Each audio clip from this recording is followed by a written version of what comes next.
As the Brian Williams saga, the anchor of NBC News, continues to spin out of NBC's control, I would like to come at this discussion from a very different angle than most news broadcasters and most radio talk show hosts. And I want to do that because I want to give you some tools. I want you to have tools in your intellectual portfolio, in your toolbox, that can help you assess what is going on in the world, help you to read between the lines, and help you to see or to spy out or to smell out a political agenda. Let me start right here, right now, this show. You are perhaps a regular viewer of this program. Why do you tune in? You tune in, according to the feedback that we get, you tune in because we cover issues that are important to you regarding child killing, marriage, militant Muslim world, the threat of Islam to Christianity, and any number of parental rights issues. You tune in because of the content of what we carry. And number two, you tune in because of my viewpoint on what we discuss. In other words, if I had a TV show on Al Jazeera and I was always excusing or covering over or glossing over some act of Islamic terrorism, I'm betting you wouldn't be watching. All right?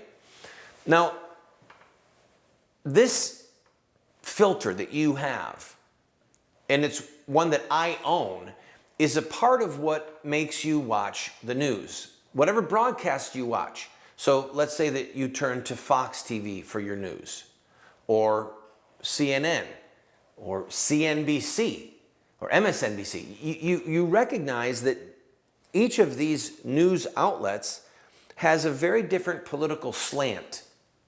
And it's not just how they cover the news. It's not just that Brian Williams probably lied regarding what happened to him in Iraq, and now we see what he saw during Hurricane Katrina in New Orleans.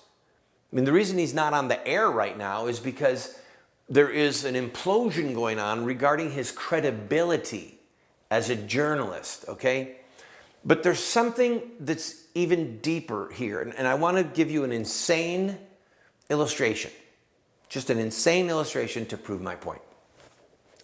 Imagine two different journalists interviewing the guards in 1943, the guards of Auschwitz, or Dachau, all right?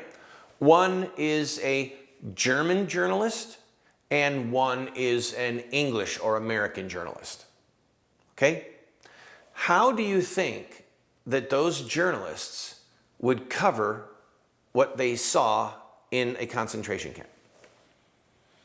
Let's assume that the German journalist is anti-Semitic, believes that the Jews are why the Germans lost World War I, and believes the propaganda of Hitler's machine about the plague that the Jews are on the Aryan race. And then let's assume that the American reporter or the English reporter is Jewish, all right? And he's going to cover it. And both of them are able to put out a news coverage, a documentary, or even let's pretend there's TV in that era. They can cover the event, cover a day in the life of Auschwitz.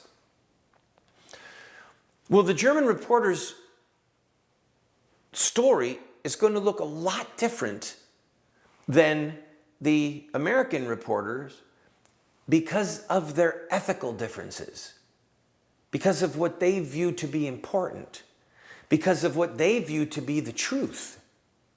Maybe the German reporter wouldn't cover it at all. In other words, truth does exist, and truth starts with our maker, okay? He is the author of truth. He is the author of justice. He is the one who determines what is right and wrong. And his perspective on what is going on in the world is the most critical and the most accurate perspective. So I'll ask you a question. On September 11th, 2001, what was the most critical story that happened that day?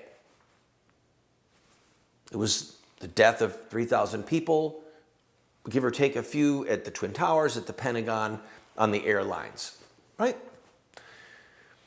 Well, yesterday, what was the most critical news story in America? I'll ask you a question. How many people were murdered yesterday in America? Innocent, defenseless Americans. Right around 3,000, maybe 3,300. Their lives were snuffed out in brutal, indescribable ways by abortion. They were murdered in cold blood, okay? And their bodies dealt with in unchristian, pagan ways. Did any of the nightly news people cover it? Did any of the news cable stations cover it?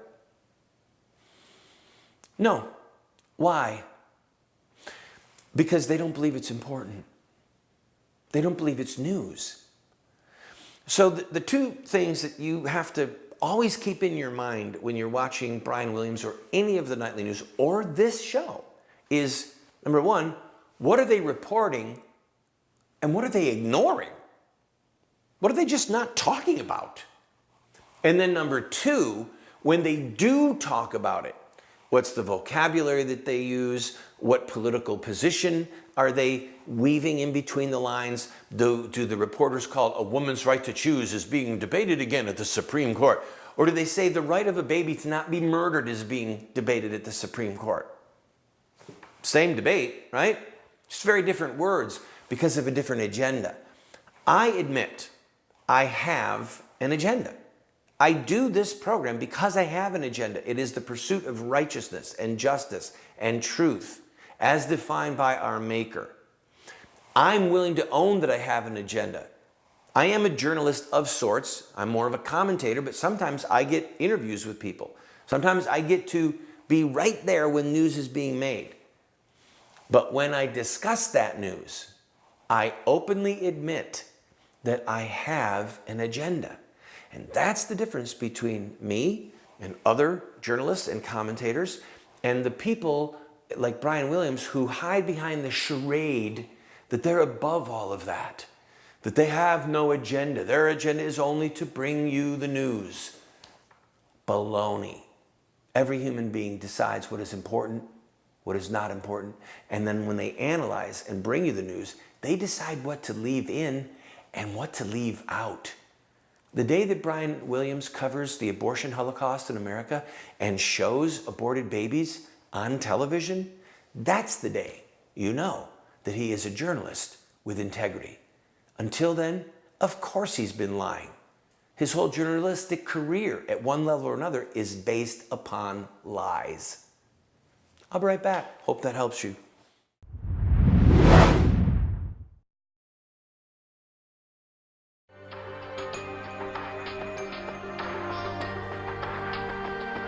You have two choices. I mean, you can try to raise your children by design, or you will raise them by default. There are no perfect parents. We're going to get it wrong sometimes. If we have a plan, we've got a better chance of getting it right in the long run. There is something deep within the heart of every human being that longs for parental acceptance and approval. When does a boy become a man? Get a group of guys around and ask them that question. I don't think there's a certain age. Some men stay boys their whole life. I would say, 16, 18 years old. Wow, that's a good question. When they get bar mitzvah? Well, I think when he has a child. So I just became at 56, 56 years old. Without the power of the Holy Spirit changing us and giving us power over our sin, we can't hope to be the dads that our kids need us to be.